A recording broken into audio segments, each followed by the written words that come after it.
Ada sebuah ibrah yang disebutkan oleh para ulama, demikianlah orang tua.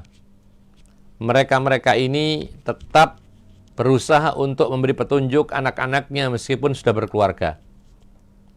Tetapi ingat, yang menjadi kepala keluarga di rumah itu adalah sang suami.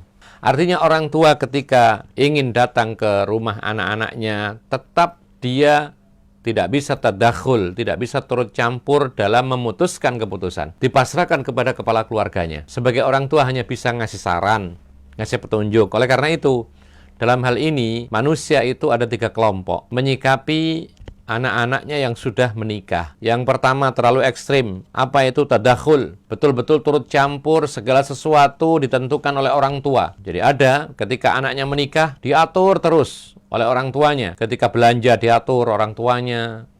Ya, padahal di situ ada kepala keluarga sendiri. Dia ikut mengatur menantunya, dia mengatur rumahnya, dia mengatur apa saja yang ingin dibeli. Kadang-kadang secara tidak sadar memaksakan anaknya untuk beli ini, beli itu, padahal kondisi anaknya ini belum mampu. Atau ketika sang anak memiliki rezeki tidak terlalu banyak, kemudian orang tuanya mengarahkan harus beli ini, beli itu, padahal ada kebutuhan yang lain.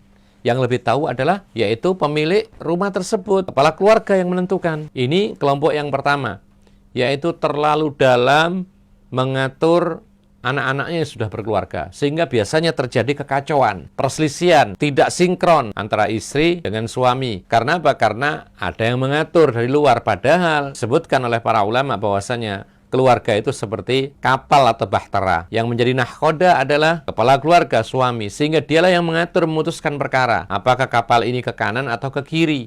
Sementara istrinya membantu, yaitu nakhoda ini. Nah, kalau sampai ada nakhoda lain di luar rumah sana, menyuruh begini begitu, padahal yang menjalani kapal ini adalah anggota atau kepala keluarga itu sendiri dengan istrinya, maka biasanya akan segera hancur rumah tangganya. Oleh karena itu, ini pelajaran berharga bagi kita yang mungkin mempunyai anak-anak yang sudah menikah, dilepas, tapi dipantau, dikasih saran, dikasih masukan, tapi tidak boleh kita kemudian memaksa begini dan begitu.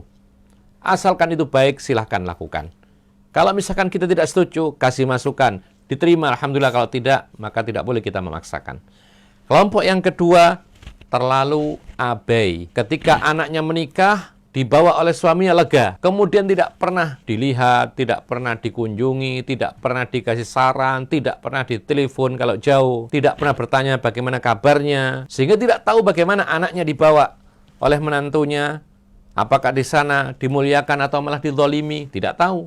Makanya kadang-kadang terjadi kisah ketika seorang anak dinikahi laki-laki, kemudian dibawa jauh, kemudian tidak pernah ada hubungan dengan orang tuanya, tiba-tiba dengar kabar, ternyata anaknya sudah meninggal dunia. Tidak tahu kenapa. Nah, ini termasuk yaitu kekurangan orang tua kepada anak-anaknya. Ketika anaknya menikah, sudah lepas tanggung jawab sama sekali, tidak pernah kemudian ingin tahu bagaimana anak-anaknya. Tapi sikap kelompok ketiga inilah yang benar yang dijalankan oleh Rasulullah SAW, yaitu orang tua ketika anak-anaknya sudah menikah, maka dia tetap berusaha untuk mengarahkan kepada hal-hal yang baik, tapi tetap dia tidak bisa memaksakan karena yang menjadi kepala keluarga itulah yang berkuasa di dalam rumah tangga.